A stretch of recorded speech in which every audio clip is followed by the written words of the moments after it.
Hey, hi everyone. ఇంకొక lead code question problem number 511 game play analysis 1. ఒక activity tables ఇచ్చారు. Activity టేబుల్లో మొత్తం 4 కాలమ్స్ ఉన్నాయి. Player ID, device ID, event date and games played. And we need to write a solution to find the first login date for each player. అంటే player ID 1కి 2 devices ఉన్నాయి and 2 different event dates ఉన్నాయి. అంటే login dates అనమాట ఇవన్నీ. అంటే ఒక రోజేమో 5 గేమ్స్ ఆడితే ఇంకొక రోజు 6 గేమ్స్ ఆడారు.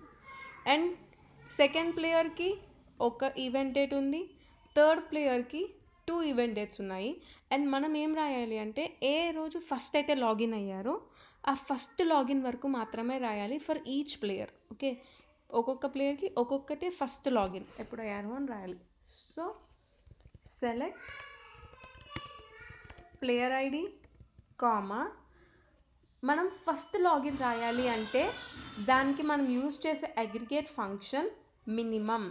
అంటే మనం ఫస్ట్ మినిమం ఎర్లియస్ట్ డేట్ ఎప్పుడు అనేది రాయాలి. So minimum of event date, okay, event date as first login, ఎందుకంటే వాళ్ళు ఇక్కడ మనకి ఇచ్చిన column name first login. So minimum of event date as first login from activity table. Okay, and ఇందులో ఏంటంటే ఫర్ సపోజ్ నేను నార్మల్గా ఇలా రాసాను అనుకోండి, ఫ్రమ్ యాక్టివిటీ టేబుల్ ఓవర్ అని పెడితే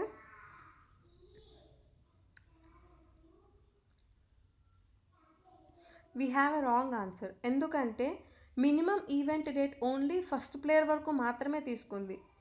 ఎందుకంటే అందరికంటే ఫస్ట్ ఇతనే లాగిన్ అయ్యారు 2016లో అని అట్లా వచ్చేసింది.